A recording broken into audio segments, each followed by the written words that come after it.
Hello, I am Paola Rangel, and today we will be talking about the history of the Neolithic Revolution.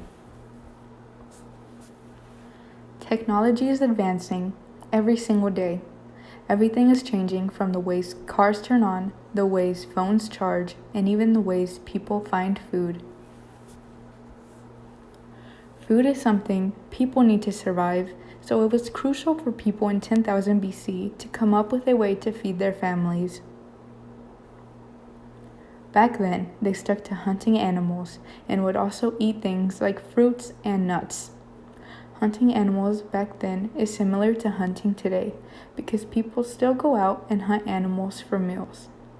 For example, people like to go deer hunting because they benefit from eating their meat but also managing the wildlife population. And here are some pictures of examples of weapons that they used for these huntings.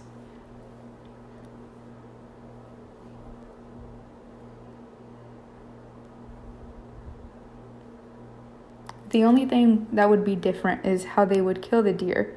Back then, they would use weapons from anything they could find, and today we have specific guns for hunting that make it a lot easier.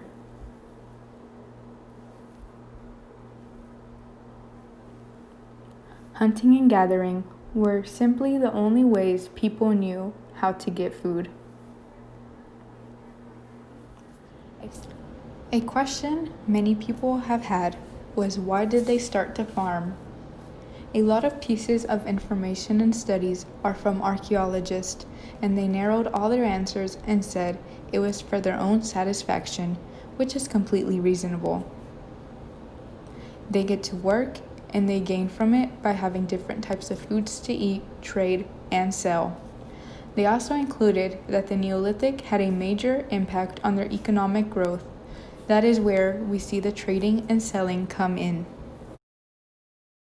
And here are some examples of what their community at the time would have looked like. Revolution has had many advantages and disadvantages. Many of the advantages are also the cause of the disadvantages. For example, an advantage would be growing the population. It is both good and bad because you get to start communities, and more people means more hands helping food get planted. But goes downhill with the fact that more people means more diseases. In that period, there were no hospitals down the street, nor many people that were educated on diseases. It is also seen negatively because more people in the area equals more people to feed, and that is something that people still fear today because our population just keeps growing, and sadly in some places food is becoming scarce. Another disadvantage that was carried on until the 13th Amendment was slavery. When people had their lands and were using it for farming, they would get others to do the work for them with little to absolutely no pay. At this point, it was not exactly just African Americans, but the more poor people in the areas. So, enough of the sad stuff. Now we will talk about the great advantages this started for us. This helped us with the domestication of animals and plants. Some examples of this are using horses for transportation, which helped people get around faster, and also pigs for food. Animals were, and still are, very versatile to this day. There are some people who still use them for transportation. And here we have Queen Elizabeth II using them as she rides around town. Another thing is, people still use meat for their meals every single day. Animals were also used for their wool to make clothing and covers to stay warm in cold temperatures back then. And today we use that same method for things like Ugg boots and soft jackets. And in this picture also a very soft blanket. Also, if you know about farming, you would know that animal manure is good for plants because of the nutrients and organic matter that is recycled back into the soil. All of these examples I would consider being super beneficial because of the effect they have on people, that even after many centuries, these methods are still being used today.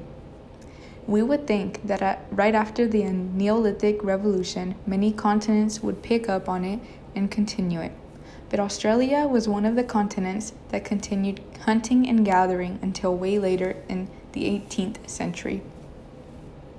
I wonder why they would have waited until this late if it was going well for all the other continents.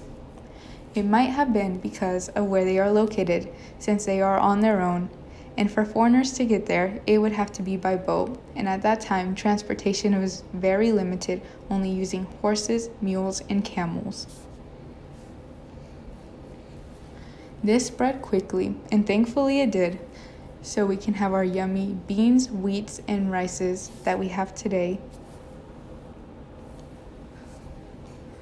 This will be something that will always be remembered because of the amazing impact it had around the world. Thank you.